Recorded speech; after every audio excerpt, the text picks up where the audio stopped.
Hello, this is Ken Barron. I'm with the National Association of Black and White Men Together on location. And here I am in Maui, in Hawaii, and here's the background and beautiful, tranquil uh, place just to relax from all of the things that are happening on the mainland. And even in here, we're obviously seeing things like that. But there is a little bit of trouble in paradise if you look at the history, and that's what I'm planning to do right now.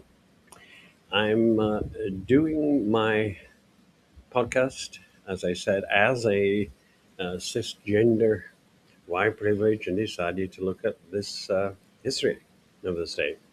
But I'm kind of drifting into the usual sort of ideas of colonialism, of people at the margin being abused and the like, and it's worldwide, of course, and nowhere else is it a little more evident in this incredibly multi-racial, multi-generational place like Hawaii. And for many Americans, Hawaii lies in a hazy ether between statehood, colony, and exotic getaway. Despite their vacations to these places and other islands, continental Americans, myself included, know little about the culture and history of its native people. The US government brought it into focus when the war came over on the horizon. President Franklin Delano Roosevelt's speech followed the Japanese bombing of Pearl Harbor. At the time, Hawaii was not a U.S. state. It was illegally annexed territory, a military outpost, arms a depot, and a training site taken from the Hawaiian hands in 1898.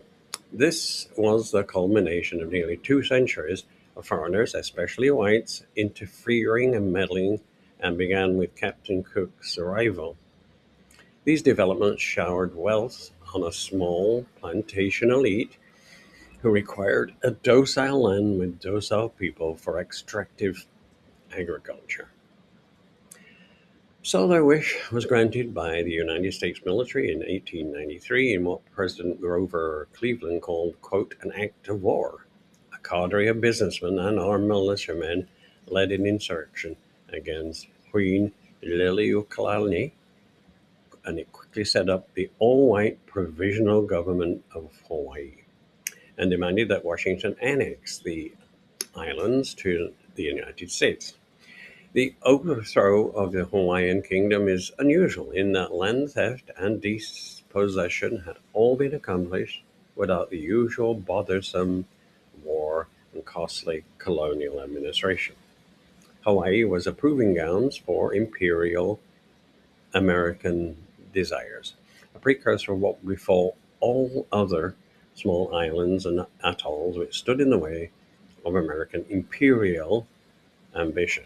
So after World War II, the U.S. turbocharged its military base, building projects around the world with a particular eye to the Pacific. In the process, many indigenous people were displaced from their ancestral homelands and prevented from ever returning.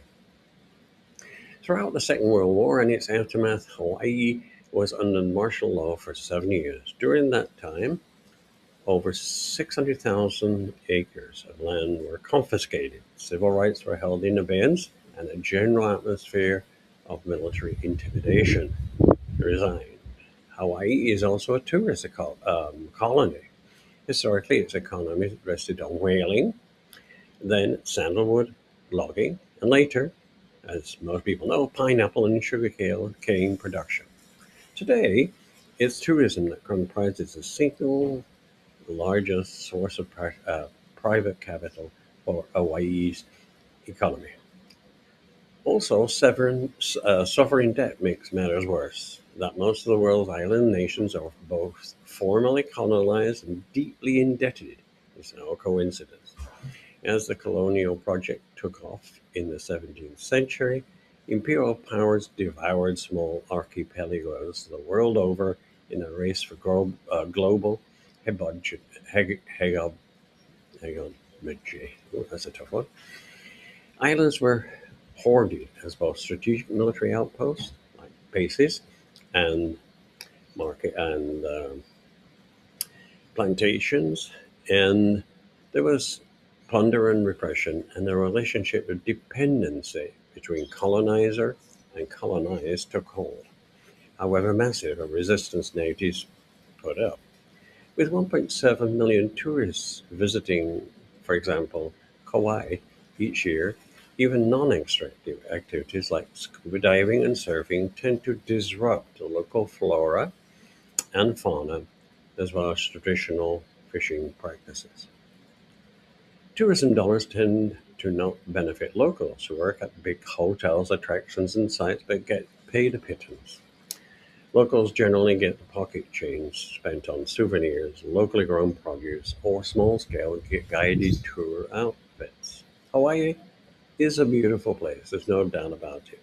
But when the myths about paradise fall away, it's hard to ignore the horrors that finally shrink wrapped the islands into a tourist friendly venue. 2 centuries of bayonets, bombardments, and subjection. Missionaries are hacking away at the Hawaiian culture and philosophy. Sugarcane plantation owners ravaging the soil. And the U.S. military and real estate speculators despoiling the land. Tourism, it appears, is the only latest iteration of the devouring of Hawaii. As I sit here, I have to be reminded of my need to return to the mainland and continue to work on making a better world for all, especially for people at the margins. Thank you for listening. Ken Barron at the National Association of Black and White Men Together. We're at nabwmt.org and on Facebook and Instagram. Please join us again in this video cast, which is also podcasting.